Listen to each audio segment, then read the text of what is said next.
প্রতিষ্ঠিত হবে। রাষ্ট্র যদি মেরামত হয়, নারীর অধিকার প্রতিষ্ঠিত হবে।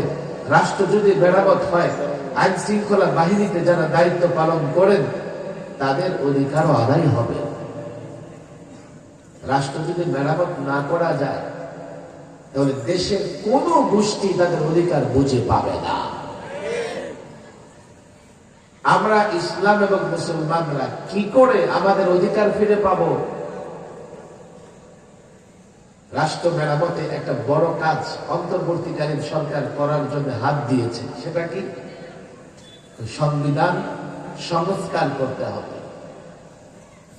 এটা একটা জটিল বিষয়। এই বিষয়ে কথা বলাও জটিল, আবার এই বিষয়ে জাতিকে বোঝানো জটিল। জাতি সংবিধান বুঝে না, তারা মনে করে দুমুঠো যদি ভাত খেতে পারি বাস, সংবিধানে কি আছে আমার দরকার নাই। কিন্তু আপনার মুখের খাবার যারা কেড়ে নেয় তারা কিন্তু সংবিধানের ফাঁক ফোকর দিয়ে বের হয়ে যায়।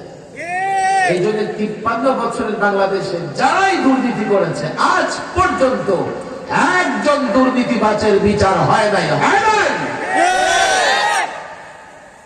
আমার রাষ্ট্রের সংবিধান যদি মেরামত করা যায়, প্রত্যেকটা দুর্নীতিবাজের বিচার হবে। কোন একটা দুর্নীতিবাজ আইনের ফাঁক ফোকর দিয়ে বের হতে পারবে না। রাষ্ট্র সংস্কার হলে আমরা ধর্ম পালনের স্বাধীনতা পাব। রাষ্ট্র সংস্কার হলে আমরা স্বাধীনভাবে কথাও বলতে পারব। আর সেই রাষ্ট্র সংস্কারের বড় একটা কাজ হচ্ছে সংবিধান সংস্কার করা। ৭১ আমরা একটা স্বাধীন